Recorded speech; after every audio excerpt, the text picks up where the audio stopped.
Dans quelques instants, Jean Royer va quitter pour toujours cet hôtel de ville qu'il aimait tant. L'émotion de Jean Germain est visible. Devant plus de 200 Tourangeaux, il salue la mémoire de celui qui l'a précédé 36 années durant à la mairie de Tours. Un homme hors du commun, libre des partis politiques, une inépuisable source d'inspiration. Évidemment, il y avait d'abord cet hommage civil, républicain, auquel sont venus beaucoup de personnes pour rendre hommage à l'action politique au sens noble du thème de Jean Royer. C'est quelqu'un qui est vivant dans nos cœurs et qui transmet beaucoup d'énergie.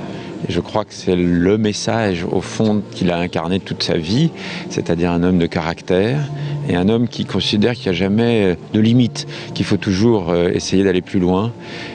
1300 Tourangeaux ont ensuite assisté aux obsèques en la cathédrale Saint-Gatien. Célébrée par 9 prêtres, le cardinal Honoré a tenu à prononcer l'oraison funèbre, accentuant les principes de liberté, de conscience et de rectitude qui animaient Jean Royer. C'est parce qu'il était juste qu'il était libre, cet homme qui a donné sa confiance à l'homme du 18 juin.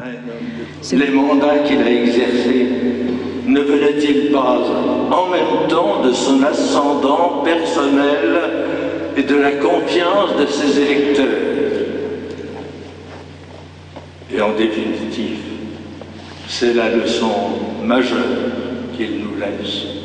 Ce gaulliste de la première heure a finalement, le temps d'une matinée, allié les consciences de droite et de gauche, parlementaires, élus municipaux, conseillers généraux et régionaux, mais aussi sa famille, enfants et petits-enfants, dans une dignité qu'il n'aurait pas reniée, et les Tourangeaux.